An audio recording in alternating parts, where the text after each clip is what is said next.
Today I'm going to show you everything you need to know about offerings. Let's start by looking at this top menu, and you see here offerings. We've got a drop-down menu with several options. Offerings in general, how to search offerings, the latest offerings, the categories, and adding an offering and my offerings. Okay, so let's just start with this one. I'm going to click there and let's see what comes up. This is an offerings index. From here, you could add a new offering. You can update this if you've had this up for a while. And of course, you can print it. Next, we can select the exchange. Right now, we're in the United States, but if you wanted to, you could look in any of these other countries. Here is our exchange, farm, but you could look at any of these other exchanges. In our exchange, we have sub-areas: Berryville, Eureka Springs, Fayetteville, Harrison, Marion County, and others. So if you wanted to look for something local, you could click on one of these. We're looking for offerings in Ozark Farmers Network. That's click there. But you could click on one of these others and then do a search using text. More options down here. Do you want to see the latest offerings? The latest offerings in the United States, the latest everywhere, all farm offerings, your own offerings, which ones have expired. That's good to check because if any of your offerings have expired, you're going to need to update them or remove them. New users that have come on board, you can click there, and then of course by sub area. And we can also search according to categories. If we click here, several options. We can look for the latest or this week, past month, or all. Maybe we want to look according to the terms of the trade. Maybe we just want to look for ARCs, or is there a gift or a swap or a barter, something mixed or shared. Other options here according to new users, companies, organizations, individuals, and then here are the categories again. Some of this is repeated, but it gives you a lot of options to choose how you want to search for offerings. Now you could also search according to a particular time frame, from a certain date to a certain date. And then if you want to look on remote servers, you can do that here. Australia and Taiwan both have remote servers. If you're going to be visiting those areas, it might be kind of fun to check that out. Okay, so let's look next here for search offerings. All you're going to do is put in your search query and then of course go to other servers. Over on the left, we see that we're looking in farm, but we could have clicked on US or we could have clicked on all. Look at the latest offerings. Okay, we've got several choices again. So our latest offerings are here, the latest in the United States and the latest everywhere in the world. But you can also search by type. Now we're going to get in just a moment to how to add your own offerings. And then of course, if you want to search by category, that's what this is. Now here, this is useful because we can see how many offerings there are in each category. For accommodation space, we've got 2. We've got 3 for artisans, 1 for books. Let's see, nothing for entertainment, you guys. We need to do something about that. A lot of them for gardening and agriculture. Business services, we've got some. Computer, we've got some.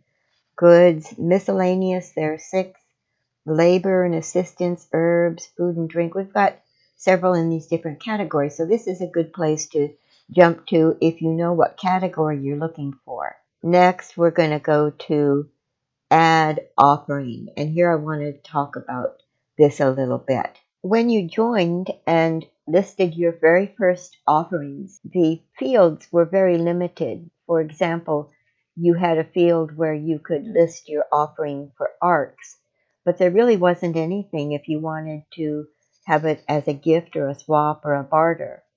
Also, there was no room to give a real in-depth description or to upload a photo. So once you have been approved and received your welcome email with all of the instructions about how to log in and use the site, then you ought to go back into those offerings edit them, and add more information to them. Now, when you're making a new offering, you have these choices, and I'm going to show them to you now. So if I wanted to make an offering for ARCs only, I could click here. This is for 100% ARCs, that's our currency. This is our network. I'll select a category. This is just going to be a sample. It's not going to go up, so don't get excited about it. I'm going to do it for, let's say, computer. It auto-populated with somebody else's. That's interesting. Okay, so I'm just going to put website development as the title. And then here I would put in all the information that I would want people to know. You could upload a photo here. This is where you could insert an image or upload a file down here.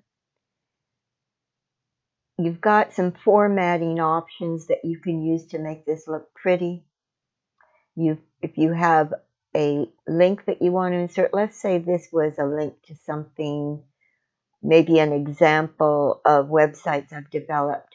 You would click this link, and here's where you would put in the URL. You could give them a choice of opening that in a different window, and I suggest you click New Window. Let's say I'm going to do that for, and these are just auto-populated from other offerings in the exchange. It doesn't mean these are your only choices. So, for example, I'm going to put 50 ARCs per hour. Keywords are helpful.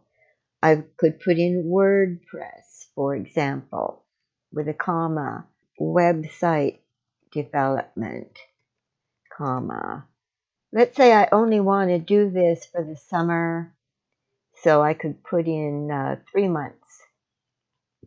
This is where, again, you would upload a file, and then you add your offering.